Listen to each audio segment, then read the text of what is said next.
सल्लि अला सय्यदिना व मौलाना मुहम्मद। अल्लाहुम्मा सल्लि अला। अस्सलामु अलैकुम व रहमतुल्लाहि व बरकातुहू। अल्हम्दुलिल्लाहि रब्बिल आलमीन वस्सलातु वस्सलामु अला अशरफिल अंबियाइ वल मुरसलीन नबिय्यिना व क़ुदवतिना मुहम्मदिनिल अमीन अलैहिस्सलातु वत्तस्लीम व अला आलिहि व सहबिहिल बररति अजमाइन वल्हम्दुलिल्लाहि रब्बिल आलमीन। फ़अऊज़ु बिल्लाहि मिनश शैतानिर रजीम। बिस्मिल्लाहिर रहमानिर रहीम। इन्नल्लाह व मलाइकतहु युसल्लूना अलन नबिय्यि या अय्युहल्लज़ीना आमनू सल्लु अलैहि व सल्लिमू तस्लीमा। अल्लाहुम्मा सल्लि व सल्लिम व ज़िद व बारिक अला सय्यिदिना मुहम्मदिन व अला आलिहि व सहबिहि अफ़ज़ल सलवातिका व अदद मालूमातिका व बारिक व सल्लिम सलातन व सलामन अलैका या सय्यिदी या रसूलल्लाह सल्लल्लाहु तआला अलैहि व सल्लम। मोअज़्ज़ज़ सामीन किराम, शफ़ीक़ बुज़ुर्गों और अज़ीज़ साथियों, आपके सामने आज की इस गुफ्तगू में शहंशाह नक्शबंद सुल्तानुल आरिफीन सुल्तानुल औलिया हज़रत ख्वाजा बहाउद्दीन नक्शबंद अलैहि रहमत व रिज़वान की हयात मुबारका के और आपकी तालीमात के चंद नमूने पेश करने की सादत हासिल की जाएगी। चूँकि आपकी वफ़ात मुबारका माह रबीउल अव्वल शरीफ में कि मुबारक माह में हुई है और इसी मुनासिबत से आपकी सीरत पाक के चंद नमूने और गोशे आपके सामने पेश करने की सादत हासिल की जाएगी। आपके बारे में आता है कि आपका इस्म मुबारक मोहम्मद था और आपके वालिद माजिद का इस्म मुबारक भी मोहम्मद था और दादा का नाम जलालुद्दीन था, मोहम्मद बिन जलालुद्दीन। मुअज़्ज़ज़ सामीन किराम, हज़रत शेख शहंशाह नक्शबंद अलैहि रहमत व रिज़वान व क़द्दसल्लाहु सिर्रहुल अज़ीज़ की ज़ात मुबारका कौन सी है? देखिए, कुछ लोग वो होते हैं जो दुनिया में फैज़ लेने के लिए आते हैं, कुछ लोग वो होते हैं जो फैज़ देने के लिए आते हैं, कुछ वो होते हैं जिनसे लोग फैज़ उठाते हैं, फैज़ दूसरों से हासिल करते हैं, कुछ वो होते हैं जो दूसरों को फैज़ दिया करते हैं। और मुअज़्ज़ज़ सामीन किराम, दूसरी अहम बात क्या होती है कि कुछ लोग वो होते हैं जिनकी बिशारतें बड़े बड़े औलिया किराम, औलिया, खुतबा और अब्दाल, औताद, सलातीन औलिया जिनकी बशारतें अता फरमाते हैं। एक तो होता है कि बशारत मिल जाए किसी के पैदाइश की, कोई अल्लाह वाले फरमा दें कि तुम्हारे घर लड़का होने वाला है, तुम्हारे घर लड़की होने वाली है, ये एक बशारत है। ज़रूरी नहीं है कि वो अच्छी भी हो, बुरी भी हो, जो भी हो, मगर कुर्बान जाइए कि शहंशाह नक्शबंद बहाउद्दीन नक्शबंद अलैहि रहमत व रिज़वान का मामला क्या है। आपका मामला ये है कि आपकी विलादत बासादत से पहले न सिर्फ आपकी बिशारत दे दी गई, बल्कि आपकी सुल्तानुल औलिया वल आरिफीन होने की भी बशारत औलिया किराम ने अता फरमा दी। आपके बारे में आता है कि हज़रत बाबा समासी या समनासी दोनों अल्फाज मिलते हैं। बाबा समासी अलैहि रहमत व रिज़वान, जब आप कसरे हिंदवाना से आपका गुजर होने लगा, यानी बुखारा में था ये, और आज कल जो है ये इलाका कसरे आरिफा के नाम से मशहूर है। कसरे हिंदवाना था। आपकी तशरीफ लाने के बाद वो इलाका जो सेंट्रल एशिया कहलाता है, सेंट्रल रशिया और एशिया का इलाका कहलाता है, उसमें वो इलाका आज कसरे आरिफा सिर्फ और सिर्फ बाबा बहाउद्दीन नक्शबंद अलैहि रहमत व रिज़वान के क़ुदूम मैमनत की वजह से हुआ है और कुछ नहीं है, बल्कि सिर्फ और सिर्फ आपकी ज़ात मुबारका की वजह से वो इलाका कसरे आरिफा या आरिफों का शहर, आरिफों का कसर, आरिफों का किला बना दिया आपने। आपका गुजर यानी बाबा समासी अलैहि रहमत व रिज़वान का गुजर मुबारक जब उस बस्ती से हुआ तो आप फरमाने लगे, मुझे अल्लाह के एक नेक और सालेह बंदे की यहाँ से खुशबू आ रही है। हालांकि अभी आपकी विलादत नहीं हुई है। विलादत बासादत से पहले आपकी विलादत और आपकी खुशबख्ती का आपने ऐलान फरमा दिया। फिर उसके बाद दोबारा कुछ अरसे के बाद आपका वहां से गुजर हुआ तो आप क्या देखते हैं कि आपके कुर्बान जाइए, आपका जब वहां से गुजर हुआ तो आपने फरमाया कि मैंने जिसके बारे में कहा था वो नूर और वो रूहानियत का अलंबरदार इस दुनिया में तशरीफ ला चुके हैं। तो मुअज़्ज़ज़ सामीन किराम, मुअर्रिखीन फरमाते हैं जिस वक्त आपने बाबा समासी अलैहि रहमा ने फरमाया उस वक्त आपकी उम्र मुबारक 3 साल 3 महीने की थी, या 3 दिन या 3 माह हो चुके थे। उस वक्त आपने आपकी विलादत हो जाने की भी खुशखबरी इस शाह नक्शबंद अलैहि रहमा के हवाले से जिक्र फरमाया है। और आपके बारे में आता है कि आपके दादा जान अलैहि रहमा ने आपको ले जाकर के हजरत बाबा समासी अलैहि रहमा, उनके बारे में आता है कमोबेश 100 साल की उम्र मुबारक आपकी गुजर चुकी थी, पार कर चुकी थी। आपकी बारगाह में ले गए कि इस मेरे बच्चे की तरबियत का आप लिहाज फरमाइए, तरबियत फरमाइए, आपकी खिदमत में इसे रखिए। कौन सा बच्चा, सिर्फ 3 माह की उम्र मुबारक है। या 3 दिन या 3 माह की उम्र शरीफ है, ले जा करके छोड़ दिए कि आप इनकी तरबियत फरमाइए। और शेख 100 साल के ऊपर वाले हैं, उम्र गुजर चुकी है, बाबा सम्मासी अलैहि रहमत व रिजवान के आप दामने रहमत में और आपकी जेर तरबियत तशरीफ लाए, तो आपने हजरत अमीर कुलाल रहमतुल्लाहि अलैहि के दरबार में आपने पेश फरमाया, फरमाया इस बच्चे की तरबियत तुम फरमाओगे। क्यों, वजह क्या फरमाते हैं सूफिया किराम और पीराने तरीक़त सिलसिले नक्शबंदिया फरमाते हैं, दरअसल बाबा सम्मासी अलैहि रहमा उस उम्र मुबारक में आपके ऊपर कश्फ व इल्हाम की कैफियत ज्यादा आपके तारी हो चुकी थी, यानी आपके जो अय्याम जो गुजर रहे थे वो शुक्र का आलम में आगाज हो चुका था। और हजरत सैयदुना कुलाल रहमतुल्लाह अलैह का हाल, आप जो है उस वक्त सहू के आलम में थे, यानी सालिक को सुलूक तय करवाने के लिए सहू की हालत होती है, ना कि शुक्र वाले उलमा की आरिफीन की जरूरत होती है। वो जो उरफा होते हैं उनका मामला, उनसे फैज हासिल होता है, मगर सालिक के लिए जरूरी होता है कि जो शरीयत मुताहरा पर लेकर चले पहले उनकी दामन को थामने की जरूरत होती है। यानी जो सहू का आलम जो होता है, सहू का आलम क्या होता है कि जो कुछ भी होगा वो हालत कश्फ व मुराक़बात के आलम से निकाल करके हकीकत जिंदगी का जो आलम होता है उसमें रखवाया करते हैं। मुझे अच्छी तरह याद है, एक मरतबा एक पीर भाई थे बाबा हजरत अलैहि रहमा के, उन्होंने आकर के बड़ी बातें की। उन्होंने कहा कि मेरा ऐसा होता है, सुबह ऐसी होती है, कभी मेरी सुबह मक्के में होती है, शाम मदीने में होती है, कभी मैं शाह नक्शबंद की बारगाह में होता हूँ, कभी उनकी सोहबतों में होता हूँ, बस मेरे ऊपर ऐसा शुक्र का आलम तारी है। तो आपने फरमाया था कि ठीक है, हम उसका इनकार, हालत शुक्र का इनकार नहीं करते, हम शुक्र के इनकार करने वाले लोग नहीं हैं, बल्कि हम अपने पीर जिनसे आप बैअत किए हुए हैं, यानी सैयदी मुहद्दिस दक्कन अलैहि रहमा, उनकी पूरी जिंदगी उठा करके देखे, वो हालत शुक्र वाली जिंदगी नहीं थी, बल्कि हालत सह वाली जिंदगी थी। हालत सहू क्या है, यानी जाहिर में लोगों के साथ है, उठना बैठना, उनको जाहिरी उलूम शरीयत का भी इल्म देना, तरीक़त का भी इल्म देना, उनके जाहिर को भी संवारना, उनके बातिन को भी संवारना, लोगों में रह करके फैज बांटना, ये काम था मुहद्दिस दक्कन अलैहि रहमत व रिजवान का। हालत शुक्र में रहते तो अपनी तरक्की हो सकती है, हालत सहू में अपनी भी तरक्की से ज्यादा दूसरों की तरक्की पर तवज्जो मरकूज और मबजूल रहा करती है। आपने फरमाया हमारे तो दादा पीर, हमारे तो पीर व मुर्शिद यानी मुहद्दिस दक्कन पूरी जिंदगी हालत सहू में गुजरी है, हमें हालत शुक्र में रहने का हुक्म नहीं दिया गया। तो मोअज़्ज़ज़ सामीन किराम, हजरत बाबा सम्मासी अलैहि रहमा हालत सहू की तरफ जाने वाली पीराना साली है, और आखिर अय्याम में औलिया किराम का मामला यही होता है, तो इस वजह से वो उस मंजिल पर चले जाते हैं। आप फरमाते हैं कि मैंने इसी वजह से, सूफिया किराम फरमाते इसीलिए आपने हजरत शेख कुलाल की खिदमत में पेश फरमाया। सूफिया किराम ये भी फरमाते हैं कि हजरत कुलाल रदी अल्लाह रहिमहुल्लाह, अमीर कुलाल, हालांकि आप सैयद है, सैयदजादे हैं, खुद बाबा शिहाबुद्दीन, बाबा बहाउद्दीन नक्शबंद अलैहि रहमा भी सैयद है, हजरत इमाम हसन अस्करी की औलाद, जो सिलसिला जाकर के इमाम जाफर पाक से मिल जाता है। और कुर्बान जाइए, हमें सिलसिला भी मिला तो सैयदुना सिद्दीक अकबर से मिला, और बाबा शिहाबुद्दीन रदी अल्लाह अन्हु नक्शबंद अलैहि रहमा का सिलसिला जाकर मिल रहा है, नक्शबंदी सिलसिला हजरत जाफर सादिक से होकर सैयदुना सिद्दीक अकबर तक, और आपका नसबन सिलसिला भी जाफर सादिक रदी अल्लाह अन्हु से होते हुए सिद्दीक अकबर मौला अली इधर हैं, इमाम सैयदुना अबू बकर सिद्दीक रदी अल्लाह अन्हु दूसरी सिमत है। दोनों हमारे हाथों में अल्लाह ताला ने ऐसा करम फरमाया है, अहले बैत अतहार का दामन भी दिया है, साहबे किराम की मोहब्बतों से भी हमारे कुलूब को सरशार किया है। और ये वस्फ यकीनन सारे सलासिल सर आंखों पर है, सारे सलासिल का अपना मकाम व मर्तबा है, मगर ये खास वस्फ अल्लाह ने सिलसिले नक्शबंदिया को दिया है कि इसका सिलसिला इमाम जाफर सादिक रदी अल्लाह अन्हु, जो अहले बैत अतहार के सरखील भी है, इमाम भी है, उनके साथ साथ सैयदुना सिद्दीक अकबर के नवासे भी होते हैं। नवासे सिद्दीक अकबर के और पोता है अली मुर्तजा का। ऐसी शान वालों के जरिए से बाबा शहाबुद्दीन नक्शबंद अलैहि रहमत व रिजवान का हम पर साया रहा है और यह सिलसिला चला है। मुअज़्ज़ज़ सामीन किराम, आप फरमाते, सूफिया किराम फरमाते हैं, हजरत अमीर कुलाल रहिमहुल्लाह वो भी सैयद है, मगर आपने अपने पेशे के जरिए से अपनी पहचान बनवाई है।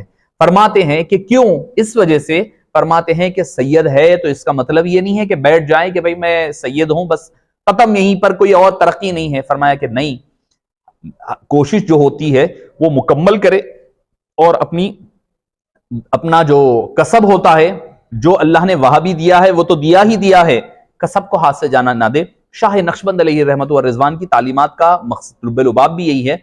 आपको पैदाइश से पहले बाबा सम्मासी अलैहि रहमान ने आपको बशारतें अता फरमा दी, आपकी ज़ेर तरबियत रहे। और एक थे सुल्तान खलील नाम का थे, जिनके पास आपने अपना वक्त बहुत गुजारा, अपने वक्त के बड़े बुजुर्ग रहे हैं हजरत खलील। सुल्तान इसलिए कि वो बादशाह बने, तो 6 साल आपकी आम हालात में आपकी खिदमत में रहे। फिर उसके बाद 6 साल बाद के जो आप हुकूमत में चले गए हजरत खलील अलैहि रहमा, तो उनका नाम सुल्तान खलील बन गया। बाबा शहाबुद्दीन सोहरवर्दी अलैहि रहमा ने उनकी खिदमत में 12 साल गुजारे हैं। वहाबी तौर पर सब अता हो गया। 3 साल की उम्र शरीफ में आपकी करामत जाहिर हो गई, आपकी करामत जाहिर हुई। दूसरों को बचाने वाले, दूसरों की जरूरतों को पूरा फरमाने वाले, उनके दिलों के अहवाल को बदलने वाले सब कुछ है। उसके बावजूद आप कसब का दरवाजा नहीं छोड़े, कसब हासिल कर रहे हैं, इल्म हासिल करने बाबा सम्मासी के पास जा रहे हैं, अमीर कुलाल के पास जा रहे हैं, कभी हजरत सुल्तान खलील की बारगाह में तशरीफ ले जा रहे हैं। और फिर आपको नक्शबंद क्यों कहा जाता है, उसकी 2-3 वजूहात बतलाई गई। एक ये है कि पहली वजह यह बतलाई जाती है कि आपके घरेलू जो कारोबार था, कपड़े का कारोबार था, टेक्सटाइल का, और उसमें होता यह था जो प्रिंटिंग करवाते थे उसका काम था, तो आप भी उस कारोबार का हिस्सा रहे हैं। तो नक्शबंद यानी नक्श बनाने वाले, प्रिंट करने वाले, यह बतलाया जाता है एक वजह। और दूसरी वजह बतलाई जाती है कि जब आप हज के लिए तशरीफ ले गए तो वहां पर एक मजजूब से आपकी मुलाकात हुई। उन्होंने कहा कि बहाउद्दीन, जब ये आप उनसे फैज हासिल करने के लिए गए तो उन्होंने कहा कि ए बहाउद्दीन, ए मोहम्मद, क्योंकि आपका असल नाम मोहम्मद ही है, मारूफ बहाउद्दीन के नाम से हुए हैं मगर मोहम्मद आपका असली नाम है। फरमाया कि ए मोहम्मद, आप यहां तशरीफ लाए हैं तो जैसे आप दूसरों के दिलों पर अल्लाह का नाम नक्श फरमाते हैं, वैसे ही हमारे दिल पर भी अल्लाह का नाम नक्श फरमा दीजिए। आपने फरमाया मैं तो आया था आपसे फैज लेने। उन्होंने कहा कि नहीं, हमें आपसे फैज लेने का हुक्म दिया गया। तो मुअज़्ज़ज़ सामीन किराम, हुजूर बहाउद्दीन नक्शबंद अलैहि रहमत व रिजवान क्या फैज दुनिया आलम में, आप खुद फरमाते हैं कि मेरे ऊपर कुछ अहवाल ऐसे भी गुजरे, हुसैन मंसूर हल्लाज रहिमहुल्लाह के कुर्ब की मनाजिल में मैं करीब जाता गया, उनके रास्ते पर चल पड़ा था, करीब था कि मुझसे भी वैसे ही कलिमात का ज़ुहूर हो जाता, करीब था। मगर एक जहां पर हजरत को सुली दी गई थी, जो बुखारा का जो इलाका था एक, वहां पर जहां पर लोगों को सुली दी जाती, मैं उसके नीचे जाकर के ठहर जाता और सोचता कि अगर तू कुछ ऐसे अल्फाज कहेगा ए बहाउद्दीन, तेरा मकाम ये रहेगा। फरमाते हैं अल्लाह ने फिर मुझ में जज्ब की कैफियत अता फरमाई। नक्शबंदी हजरात का जो वस्फ है ये यही जज्ब है। हमारे पास वजद नहीं आता बल्कि जज्ब हुआ करते हैं। वजद का जज्ब का फर्क बाबा हुजूर अलैहि रहमा फरमाते, जो वजद होता है, होता क्या है, इंसान तरक्की करता है, नमाजें पढ़ता है, नवाफिल पढ़ता है, जिक्र अज़कार करता है, उसकी वजह से उसकी रूहानी तरक्की होती है, रूहानियत में बालिदगी पैदा होती है, रूह पाक होने लगती है, उसका नफ्स मिटने लगता है, रूह पाक होते हुए रूहानी तरक्की होती है। जब वजद का आलम उस पर तारी होता है तो जो रूहानी तरक्की हुई थी वो रूहानी तरक्की वजद की शक्ल में बाहर आ जाती है, उसका इजहार हो जाता है। आप फरमाते हैं कि जब बंदा जज्ब की कैफियत पैदा करता है, उसके बाद जो उसको कमालात, जो मकाम व मर्तबा मिलता है, उसके बावजूद जब उसको जज्ब करता है तो उसकी रूहानियत और परवान चढ़ने लगती है। तो फरमाते हैं हमारे पास वजद से ज्यादा जज्ब का हाल पैदा होता है। आप फरमाते हैं अल्लाह ताला ने मेरी नुसरत फरमाई, मेरी मदद फरमाई और मुझ पर वजद की बजाय जज्ब के अहवाल को मुनकशिफ फरमा दिया। फरमाने लगे कि आप खुद फरमाते हैं कि पूछा गया कि आप जो है जिक्र जहरी से ज्यादा सिर्री पर, आपसे पूछा गया नक्शबंदियत की बुनियादें क्या है और आपके पीरो मुर्शिद कौन है, तो आप अक्सर हजरत सैयदुना अब्दुल खालिक गुश्दवानी अलैहि रहमा का जिक्र फरमाया करते। और फरमाते एक मरतबा ऐसा हुआ कि मैं हालत मुराक़बे में था, क्या देखता हूं कि एक बहुत बड़ी मस्जिद है, उसके अंदर मैं दाखिल होता हूं, बहुत ही खूबसूरत तरीन है और आला तरीन मकाम पर देखा मैंने कि हजरत सैयदुना अब्दुल खालिक गुश्दवानी अलैहि रहमा तशरीफ फरमा है। गश्दवानी भी है मगर असल हकीकतन जो लफ्ज है, अक्सर लोग गश्दवानी कहते हैं मगर वो लफ्ज गुश्दवानी, क्योंकि गुश्दवान एक इलाके का नाम है। तो आप तशरीफ फरमा है, आप क्या देखते हैं कि आप तशरीफ फरमा है और अपने फयूज व बरकात से हजरत बाबा बाबा बहाउद्दीन नक्शबंद शाह नक्शबंद को फैज अता फरमाते हैं। और आप फरमाते हैं पूछा गया और हकीकतन देखा जाए तो हजरत अब्दुल खालिक गुश्दवानी ने जो चीजों की बुनियाद रखी थी वो बुनियादें वही है।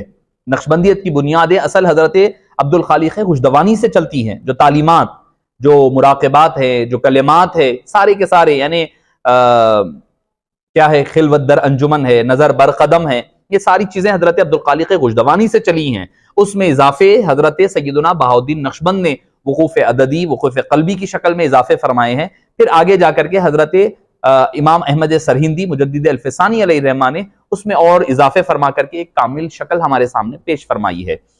लोग इतराज ये होगा कि भाई क्या मुकम्मल नहीं था? अक्सर इतराज लोग आसानी से कर देते हैं, क्या भाई के सिलसिले नक्शबंदिया क्या मुकम्मल नहीं था जो हजरत इमाम मुजद्दिद अल्फसानी को उसमें इजाफे करना पड़ा? तो मुअज़्ज़ज़ सामीन किराम, बात वो नहीं होती। बात यह है कि लोग पहले के बुजुर्ग उन मुराक़बात पर पहले से आमिल थे, उसको नाम अलग देने की जरूरत नहीं पड़ी। जब अवाम को देखा कि अवाम उससे दूर हो रहे हैं, वो खास मुराक़बात पर अमल पैरा नहीं है, तो उन्होंने नाम के साथ उन मुराक़बात को अलहदगी के साथ जिक्र फरमाया है। वजह यह है, वरना तो हमारे पीरान तरीक़त पहले से उस पर गामज़न थे। आपसे पूछा कि नक्शबंदियत की बुनियाद क्या है? आपने फरमाया कि मकरूहात से बचना, मकरूहात से इज्तिनाब और रुखसत को छोड़कर अजीमत को इख्तियार करना। पहली चीज सुन्नत रसूल, दूसरी चीज आपने फरमाया कि मकरूहात से इज्तिनाब। हराम और हलाल की बात नहीं हो रही है, हराम की बात नहीं हो रही, मकरूहात को भी तर्क करना। फिर फरमाया कि रुखसत को छोड़कर अजीमत को इख्तियार करना। नक्शबंदियत की बुनियाद है ये। इत्तिबाए मुस्तफवी, कामिल इत्तिबाए मुस्तफवी हो, उसमें अगर थोड़ा सा भी रमक बराबर भी अगर ऊंच नीच हो जाएगी तो फिर वो नक्शबंदियत से बाहर निकल जाएगा। पहली चीज फरमाया इत्तिबाए रिसालत माब सल्लल्लाहु अलैहि वसल्लम हो, उसमें अगर थोड़ी सी भी कमी हो जाएगी तो नहीं। आप फरमाते हैं कि अगर कोई आदमी कुछ भी कर ले, अगर इत्तिबा से एक सुन्नत से दूर हो जाएगा तो वो इस मकाम का राह रवी पर नहीं चल सकता, इस राह का वो मुसाफिर नहीं है। आप फरमाते हैं इत्तिबा पहले हो, पहले कामिल इत्तिबा हो, पहले शरीयत की पासदारी हो। अगर जो भी काम करो शरीयत के मुताबिक है तो वो कबूल है, शरीयत से हट करके है तो उसका ना तसव्वुफ से कोई ताल्लुक है, ना उसका तरीक़त से कोई ताल्लुक है, ना उसका इस्लाम से कोई ताल्लुक है। क्योंकि आपके दौरे मुबारक में भी क्योंकि मुतसव्विफा बहुत बन गए थे, जाहिल तसव्वुफ वाले कहते थे कि सूफियों का काम और है, हमारा काम और है, उनकी इबादतें और है, हमारी इबादतें और है। फरमाते हैं कि ये धोखा है शैतान का, ये शैतान का धोखा है, ये नहीं हो सकता। जो काम खुदा और रसूल का है वही काम तसव्वुफ में हो सकता है। तसव्वुफ किए हुए इबादतों में खूबसूरती पैदा करने का नाम है, तसव्वुफ कोई अलहदा शय का नाम नहीं है। जो काम करो उसको और हुस्न खूबी के साथ एहसान के दर्जे पर ले जाकर के करने का नाम तसव्वुफ हुआ करता है। और आप फरमाते हैं कि रुखसत को छोड़कर अजीमत को इख्तियार करना। हम लोग आज रुखसत पर ठहरे हुए हैं, बड़ी मुश्किलों से, वो भी क्या ठीक है आखिरी दर्जे पर पहुंचकर ये इजाजत है ये भी कर लेंगे, ये भी इजाजत है ये भी कर लेंगे। नहीं, आप फरमाते हैं कि नक्शबंदियत की बुनियाद अजीमत पर रखी गई है। आदमी कोशिश बड़े काम की तरफ करे, यानी क्या, सर्दी कड़ाके की सर्दी है, तयम्मुम से न वजू नमाज कर करके नमाज पढ़ लेंगे, तयम्मुम से हो सकती होगी, मगर फरमाते हैं कि वजू कर करके पढ़ना ये अजीमत है, तयम्मुम के साथ रुखसत है। आप खुद फरमा दादा पीर अलैहिर्रहमा सुलूक मुजद्दिदिया में मिसाल देते हुए फरमाते हैं क्या कि भाई बंदा अगर रात में इशा को सो जाए, फजर को उठ जाए, ये रुखसत है, ये इसको रुखसत फरमा रहे हैं हजरत मुहद्दिस ज़कन अलैहिर्रहमा। हमारे पास तो आज के दौर में वही विलायत की मंजिल पाएंगे हम कि जो इशा पढ़ ले और फजर पढ़ ले, ये आज विलायत का मंजिल होगी। आप क्या फरमाते हैं, ये रुखसत है। रात भर जागना ये अजीमत है फरमाया। जागना मतलब चबूतरे पर बैठकर नहीं, चबूतरा मिशन चलाना पड़े ऐसा नहीं है, बल्कि अल्लाह की याद में, उसकी बंदगी में, उसकी इबादत में गुजारना ये असल कमाल है। मुअज़्ज़ज़ सामीन किराम, शाह नक्शबंद अलैहि रहमत व रिज़वान की सारी हयात मुबारका आपने शरीयत मुतहरा की पासदारी और लोगों को राह सुलूक पर लगाने में गुजार दी। और आप उसकी शरह में अगर आपकी शुरुआत पढ़ें आप तो पता चलेगा, नजर बर कदम, यानी अपने कदम पर नजर रखना। कैसा रखना है? फरमाते हैं कि नजर पर कदम रखे। एक तो ये कि नजर की हिफाजत है इससे कि भाई अपने कदम पर नजर रखे, एक आम माना है ये शरई तौर पर। दूसरी चीज फरमाते हैं कि आदमी का कदम जहां जा सकता है नजर वहां, यानी नजर जहां जा सकती है कदम वहां रखे। क्या कि रूहानियत के, इरफान के, मारिफत के मैदान में इंसान की नजर जहां तक जा सकती है वहां पर वो कदम रखा करे। फिर फरमाते हैं कि कभी होता है इंसान को, हम मुराक़बात वगैरह में कभी बैठते हैं तो कभी कोई रोशनी नजर आ जाती है, कोई अच्छे जलवे नजर आने लगते हैं, कोई नूरानी चेहरे नजर आते हैं। आप फरमाते हैं कि उसका मामला कैसा है? उसका मामला ऐसा है कि एक बादशाह ने आपको दावत दी है, आप बादशाह ने दावत दी, बादशाह के महल में तशरीफ ले गए हैं। क्या देखते हैं कि बादशाह का महल बड़ा खूबसूरत है, बड़ा खूबसूरत है, बड़े अच्छे झूमर लगे हुए हैं, पंखे लगे हुए हैं, दरो दीवार खूबसूरत है, तो बादशाह आपको बुलाया है तो आप खाली महल में जाकर गुम नहीं जाते, अरे झूमर ऐसा खूबसूरत है बस यहीं ठहर जाऊंगा, दरो दीवार ऐसे यहीं ठहर जाऊंगा। नहीं, फरमाया कि मकसूद क्या है आपका? इलाही मकसूद मन तुई वो रजाए तू, मोहब्बत वो मारिफत खुद भी दे। कि आपका मकसद दरो दीवार देखकर रुक जाना नहीं है, मुराक़बात में कभी मुकाशिफात होते हैं, कभी मुशाहिदात होते हैं, उन मुशाहिदों को, उन मुकाशिफों को देख करके अपनी मंजिल को रोक लेना नहीं है कि ये मेरी आखिरी मंजिल है। नहीं, फरमाया कि हर मंजिल के बाद हजारों मंजिलें और बाकी है। जिस मंजिल पर आप सब पहुंचकर समझेंगे कि ये मेरी आखिरी मंजिल है, फरमाते हैं उसके बाद हजारों मंजिलें और आगे है। क्यों? आपका मकसूद तो अल्लाह की जाते पाक है, आपको इधर उधर रुकने के लिए नहीं भेजा गया है। ये अच्छी चीज दिख गई, ये अच्छा ख्वाब पड़ गया, रुक गए, ये अच्छा थोड़ी तरक्की नजर आई, रुक गए। नहीं, आप फरमाते हैं कि अगर ऐसा करोगे तो औ कसय्यिबिम मिनस समा की जो आयत मुबारका पेश करके फरमाते हैं कि भाई जब रोशनी निकलती है तो 2 कदम चलने लगते हैं, जब रोशनी रुक गई तो पीछे हट गए। ये सालिक का काम नहीं होता। सालिक इधर उधर ना देखे, एक ट्रैक पर चलता रहे। क्यों? इलाही मकसूद मन तुई वो रजाए तू, अल्लाह को पाना, अल्लाह को मकसूद बना करके चलना। ला मकसूदा इल्लल्लाह, ला माबूदा इल्लल्लाह, ला मौजूदा इल्लल्लाह, ला मशहूदा इल्लल्लाह, ये तसव्वुफ नक्शबंदियत की और हुजूर शाह नक्शबंद अलैहि रहमत व रिजवान की तालीमात का लुब्बे लुबाब और उसका खुलासा है। तो मुअज़्ज़ज़ सामीन किराम, खुलासा कलाम यह है कि आपने जितना ज़ाहिरी उलूम पर तरक्की के लिए लोगों की खिदमत अंजाम दी है, बातिनी उलूम की तरफ भी आपने उससे ज्यादा तवज्जो दी है, लोगों के कल्ब को पलटा दिया है। और आज नक्शबंदियत चूंकि उसकी तालीमात की वजह से, उसकी खामोशी के साथ जिक्र खफी की वजह से, आप फरमाते हैं जिक्र खफी की फायदा क्या है? आप फरमाते हैं 70 मरतबा जबान से अल्लाह अल्लाह कहना और दिल से 1 मरतबा कहना अफजल है। फरमाया जहरी और सिर्री जिक्र के बारे में आपने लोगों के दिलों को पाक फरमाया। आप फरमाते जबान से जब बंदा जिक्र करेगा तो कल्ब तक पहुंचेगा, अगर राज कल्ब से ही आगाज करेगा तो उसका कल्ब वहीं पर पाक हो जाएगा। तो आपने नक्शबंदियत को सारे आलम अक्ता में जो फैला है, दुनिया भर में आप चले जाएं नक्शबंदी हजरात मिलेंगे। मगर माफ फरमाना, मैं जरूरी मेरी जिम्मेदारी समझता हूं कि आज कई लोग नक्शबंदियत के नाम पर लोगों के अकीदों को भटका रहे हैं, नाम नक्शबंदियत का रख रहे हैं, मगर अपनी देवबंदियत और अपनी दूसरे जो मसालिक है उसका प्रचार कर रहे हैं। हमें धोखे में आने से बचना चाहिए। क्यों? शाह नक्शबंद की तालीमात सबसे पहले इश्क व मोहब्बत रसूल सल्लल्लाहु अलैहि वसल्लम है। अगर वो है तो सब कुछ है, अगर वो नहीं है तो नक्शबंदी कोई कुछ रख ले तो आप गुमराहों के पीछे ना चले जाइए सिर्फ इस वजह से फुलां के नाम के साथ नक्शबंदी है, फुलां जो है मुराक़बात की अच्छी तशरीह कर रहे हैं। नहीं, आप ये देखें, सबसे पहला इश्क रसूल अदब मुस्तफ़ा का बर्तन हो, उसके अंदर अमल भी होगा तो काम आएगा, मुराक़बा भी होगा तो काम आएगा। अगर बर्तन नापाक होगा तो आप कोई भी मुराक़बा डाल लें, कोई भी मुकाशिफा रख ले, कोई भी इबादत रख ले, नाकाम हो जाएगी। ऐसे जाली नक्शबंदियों से भी अपने आप को महफूज रखना है। अल्लाह पाक से दुआ है कि बारी ताला शाह नक्शबंद क़द्दसल्लाहु सिर्रहुल अज़ीज़ के फैज़ान से हम तमाम को मालामाल फरमाए और हमारे ज़ाहिर और बातिन को पाक फरमाए, हमारे मुराक़बात और लताइफ को बारी ताला और परवान चढ़ाए और इसमें बरकत अता फरमाए। व आखिरु दावाना अनिल हम्दुलिल्लाहि रब्बिल आलमीन।